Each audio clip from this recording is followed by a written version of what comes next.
प्रिय सहपाठियों, आज आप लोगों को एक बार पुनः अचीवर अकादमी ऑनलाइन प्लेटफार्म पे आप सभी लोगों को जुड़ने के लिए धन्यवाद।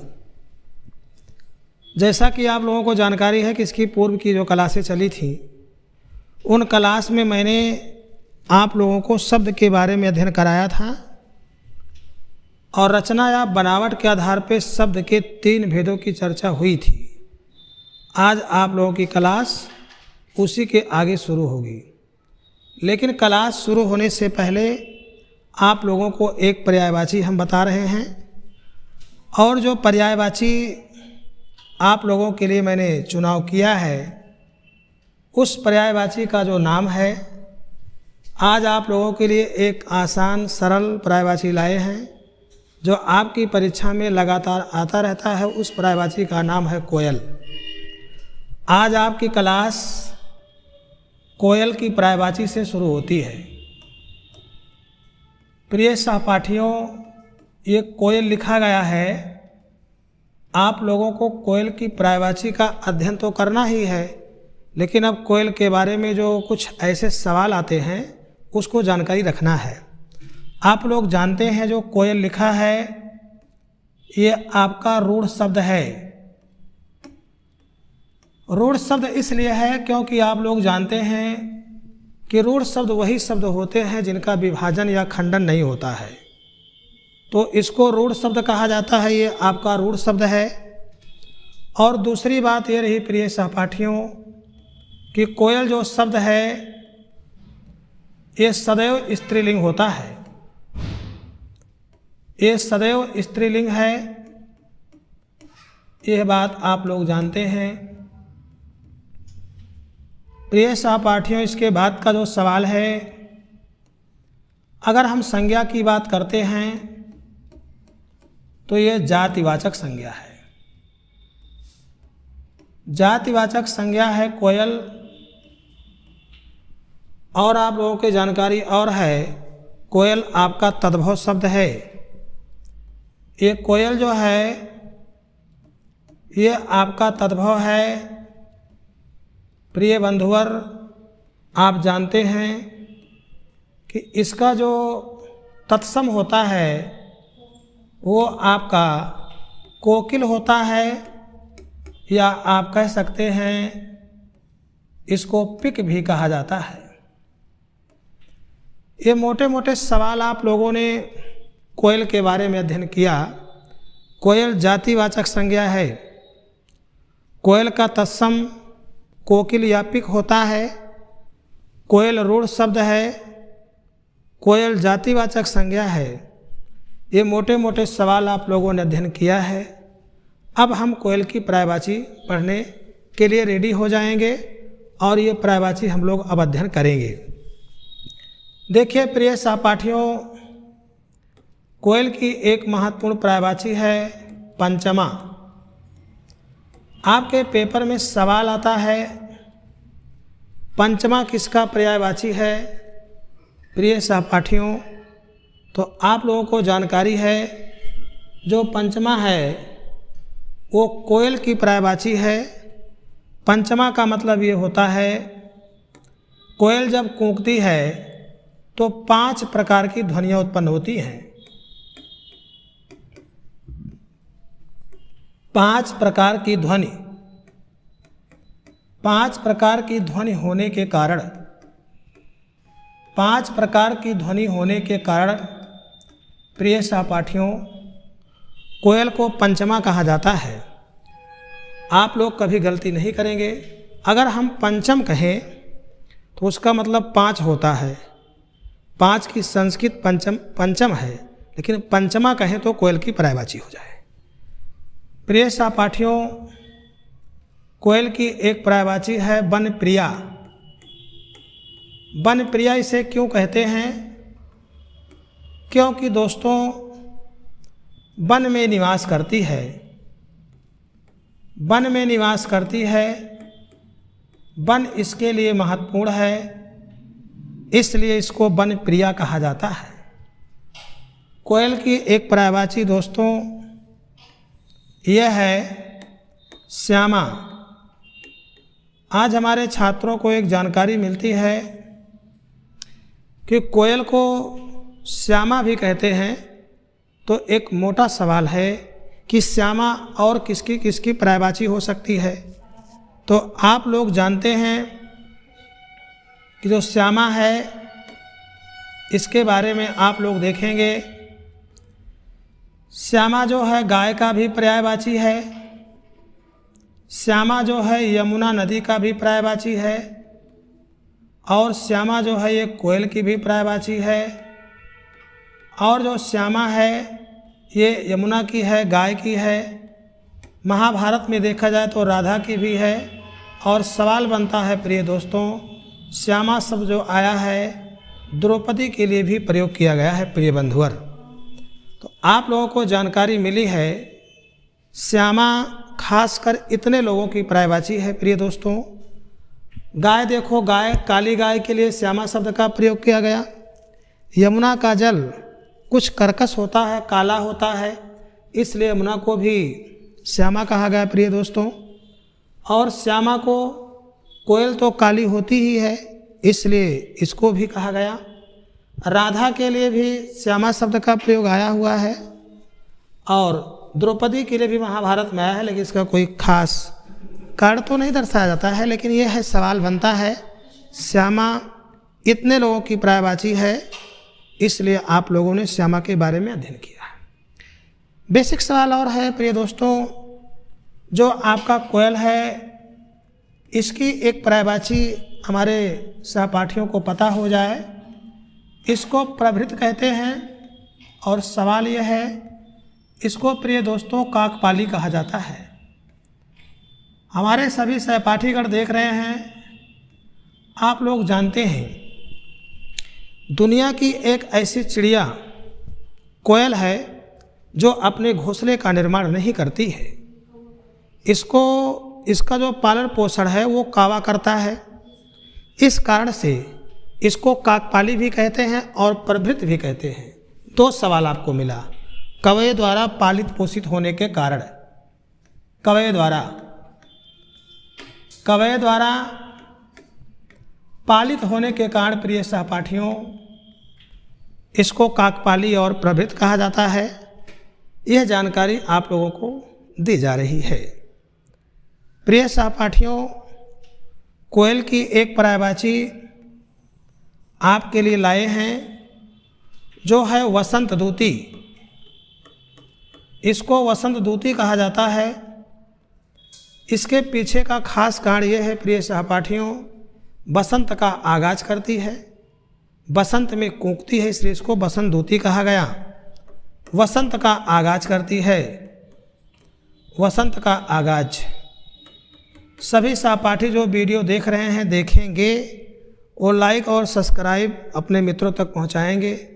आपका प्लेटफार्म आने वाले समय में लाइव क्लास के लिए व्यवस्था में लगा हुआ है। बहुत जल्द ही हम लोग आपको लाइव उपस्थिति देंगे और सारे लगभग क्लास ऑनलाइन ऑफलाइन दोनों की व्यवस्था चलेगी। धैर्य बनाए रखिए। ये बसंत दूती हो गया। आप लोग जानते हैं कोयल की एक पर्यायवाची प्रिय सहपाठियों कलघोष है। यहाँ लिखा जा रहा है, आप लोग ध्यान से देख रहे हैं, कलघोष। कोयल को कलघोष क्यों कहते हैं, इसका सबसे बड़ा कारण है, ऑल वनडे परीक्षा में कई बार पूछा गया था और बहुत सारे बच्चे सवाल भी उठाते हैं, गुरुजी इसको कलघोष क्यों कहते हैं। तो इसकी वाणी जो है वो मधुर है, चूँकि घोष का मतलब आवाज़ होता है। वाणी मधुर होने के कारण इसको कलघोष कहा गया है प्रिय सहपाठियों। वाणी मधुर होने के कारण, वाणी जो है मधुर होने के कारण, वाणी मधुर होने के कारण प्रिय सहपाठियों इसको कलघोष कहा गया है। ऐसे सवाल को आप गलत नहीं करेंगे। अभी खासकर कोयल के बारे में मैंने मोटी मोटी बात आप लोगों को बताया कि देखो कोयल के लिए सारे शब्दावलियों का प्रयोग हुआ है। अभी कोयल की एक पर्यायवाची है प्रिय दोस्तों, उसको कहा जाता है मदन सलाका। प्रिय बंधुवर, कोयल को मदन सलाका इसलिए कहा जाता है, आप कोयल देखे होंगे जैसे कोयल की आंखें काली होती हैं, लगता है जैसे काजल लगाई हो। मानो काजल जैसे लगाई हो, इसलिए इसको मदन सलाका कहते हैं, क्योंकि सलाका का मतलब काजल होता है। तो आंखें काली होने के कारण, आंखें काली होने के कारण प्रिय दोस्तों इसको कहा जाता है मदन सलाका। मदन सलाका, वसंत दूती, श्यामा, पंचमा, वनप्रिया, कोकिल, पिक, कलघोष, ये सब जो पर्यायवाची आपको मैंने पढ़ाया है, ये सब आपके पेपर में आने वाले सवाल हैं, आप जानते हैं। आपको पंचमा के बारे में अध्ययन कराया गया, वनप्रिया के बारे में मैंने बताया, श्यामा के बारे में खासकर कुछ बहुत सारे सवाल अपडेट किए गए। बसंत दूती मैंने बताया, मदन सलाका मैंने बताया, कलघोष मैंने बताया, और मैंने आपको काकपाली और प्रभृत पिक के बारे में भी जानकारी मिलती है। पिक का मतलब भी कोयल होता है। तो ये सारे सवाल जो आपके पेपर में आते हैं, ये खासकर आपके कोयल की पर्यायवाची है। लोगों का ये मानना है, हमारे जो पौराणिक ग्रंथ हैं, पौराणिक ग्रंथ ये मानते हैं कि अगर किसी की विदाई हो रही हो और कोयल अगर कूकती है तो शुभ माना जाता है। जैसा कि आपने महाकवि कालिदास का आप लोगों ने अभिज्ञान शाकुंतलम का अध्ययन किया होगा थोड़ा बहुत प्रिय सहपाठियों। तो चतुर्थ अंक में जब शकुंतला की विदाई हो रही है, ऐसे समय में प्रभृत कोयल कूक रही है। और कोयल का कूकना इस बात का द्योतक है कि रास्ता जो होता है मंगलकारी होता है। और आप लोगों को आगे चल के सवाल इसके बारे में जानकारी मिलती है। विदाई के समय जो मांगलिक कार्यक्रम होता है, जो मांगलिक आयोजन होता है, उसको वाक्यांश के लिए एक शब्द में कौतुक कहा जाता है। विदाई के समय जो मांगलिक कार्यक्रम किया जाता है, उस मांगलिक कार्यक्रम को कौतुक कहते हैं। फिलहाल कौतुक के बारे में आपको जानकारी मिली, ये मांगलिक कार्यक्रम होता है जब किसी की विदाई होती है। तो सवाल की बात आई कि प्रभृत, तो ये तो आपने देखा कौवे द्वारा पाली जाती है, वो बात ठीक है, लेकिन कोयल का कूकना, कोयल के बारे में बहुत सारे सवाल ऐसे मोटे मोटे बताए गए। तो प्रिय सहपाठियों, आज मैंने आप लोगों के लिए कोयल की एक पर्यायवाची को लेकर उपस्थित हुए थे और कोयल के बारे में मैंने आपको पर्यायवाची बता दिया।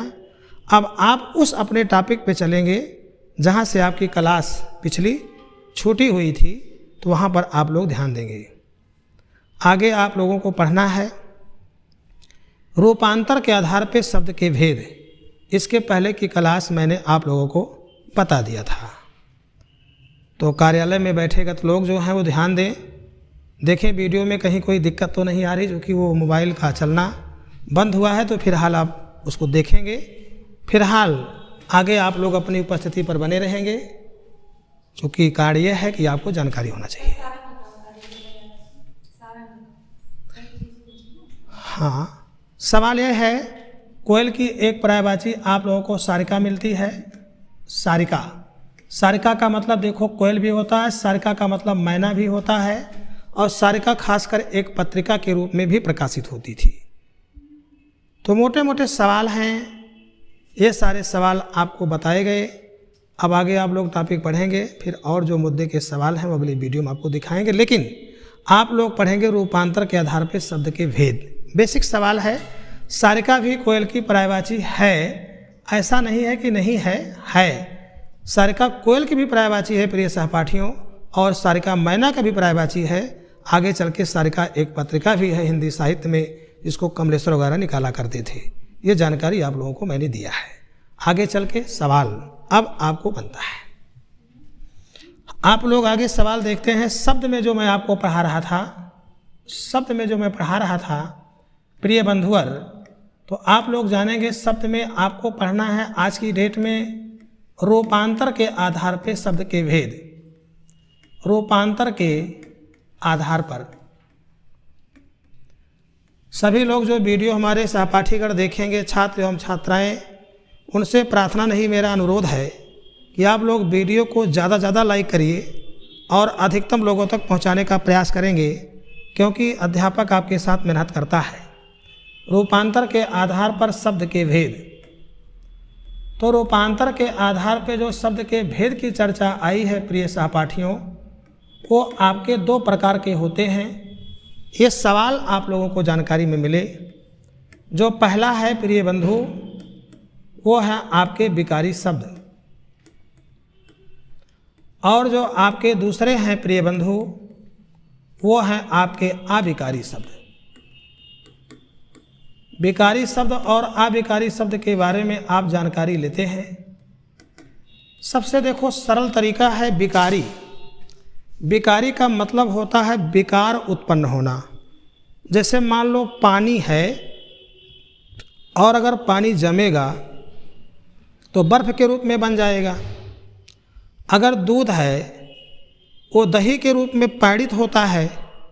तो विकारी का मतलब ये हुआ विकार उत्पन्न हो रहा। लेकिन सवाल है, अगर लिंग के आधार पर, अगर वचन के आधार पर, अगर पुरुष के आधार पर, विभक्ति के आधार पर प्रिय सहपाठियों, कारक के आधार पर अगर परिवर्तन हो जाए, बदलाव हो जाए, परिवर्तन हो जाए प्रिय दोस्तों, तो उसको हम लोग विकारी कहते हैं। आपको जानकारी मिले। एक नया सवाल आपके पेपर में आएगा कि किसमें विकार नहीं उत्पन्न होता। आप लोग ये बताओ, संज्ञा में विकार उत्पन्न होगा कि नहीं होगा? होगा। सर्वनाम में होगा कि नहीं होगा? होगा। आप बताओ क्रिया में नहीं होगा? होता है। आप बताओ विशेषण में विकार नहीं होता है? होता है। तो अगर इसमें लिंग और वचन के आधार पर परिवर्तन हो रहा है प्रिय दोस्तों, तो आपको जानकारी मिलनी चाहिए ये आपके विकारी शब्द होते हैं। संज्ञा, सर्वनाम, क्रिया और विशेषण ये विकारी होते हैं। इनमें विकार उत्पन्न होता है। आप जैसे कोई पूछ लिया कि राम क्या है, तो राम आपका विकारी शब्द है। अब कोई आपसे कारण पूछ रहा है कैसे है, तो आप बताओ राम अकारांत है, राम व्यक्तिवाचक संज्ञा है, इसका बदलाव होगा, इसका रूप चलेगा, इसमें परिवर्तन होगा, रामा रामऊ रामा, रामम रामऊ रामान, तो बदलाव हो रहा है। संज्ञा में तो बदलाव होता ही है। सर्वनाम की बात करूं मैं, तो मैं लिखा जाता है, मुझे लिखा जाता है, मुझको लिखा जाता है, ये सब आपके सर्वनाम हैं। हम लिखा जाता है, हम सब लिखा जाता है प्रिय दोस्तों, हम दोनों लिखा जाता है प्रिय सहपाठियों। ये सब कहीं ना कहीं आपके सर्वनाम हैं। इनमें विकार उत्पन्न हो रहा है। और जो क्रिया है इसमें भी विकार उत्पन्न होता है। जैसे मान लो अब ये पढ़ना लिखा है, तो क्या आप इसको पढ़वाना नहीं कह सकते हैं? कह सकते हैं। मान लो अगर ये लिखना लिखा है, तो क्या आप इसको लिखवाना नहीं कह सकते हैं? कह सकते हैं प्रिय बंधुवर। तो मोटी मोटी जानकारी आप लोगों को मिली कि ये कहीं ना कहीं सर्वनाम है, संज्ञा है, क्रिया है, विशेषण भी है। इन सब में परिवर्तन होता है। अगर इन सब में परिवर्तन होता है प्रिय बंधु, तो इसको हम विकारी शब्द कहते हैं। एक बात और सवाल समझ में आता है, आपके पेपर में पूछता है विकारी के भेद। तो विकारी के जो भेद हैं प्रिय बंधुवर, वो 4 होते हैं, यही होते हैं: संज्ञा, सर्वनाम, क्रिया और विशेषण। विकारी के भेद कितने होते हैं? 4। और विकारी क्या है, मैंने मोटे मोटे सवाल आप लोगों को बताया, आप सभी लोग जान गए। अब खास बात ये आती है कि हम लोगों को पढ़ना है अविकारी, कि भाई अविकारी किसे कहते हैं। तो आप लोग अविकारी के बारे में जानें। अविकारी देखो प्रिय बंधु, अविकारी वही होते हैं जिनमें हम जानते हैं लिंग है, वचन है, पुरुष है, विभक्ति है, कारक है। इन सब के आधार पर प्रिय बंधु कोई परिवर्तन नहीं होता, बदलाव नहीं होता। बदलाव नहीं होता। अगर बदलाव नहीं होता है तो आज हमारे बच्चों को जानकारी है कि वो अविकारी मानते हैं, इनको अविकारी कहा जाता है। अविकारी शब्द कहेंगे जब बदलाव नहीं होगा।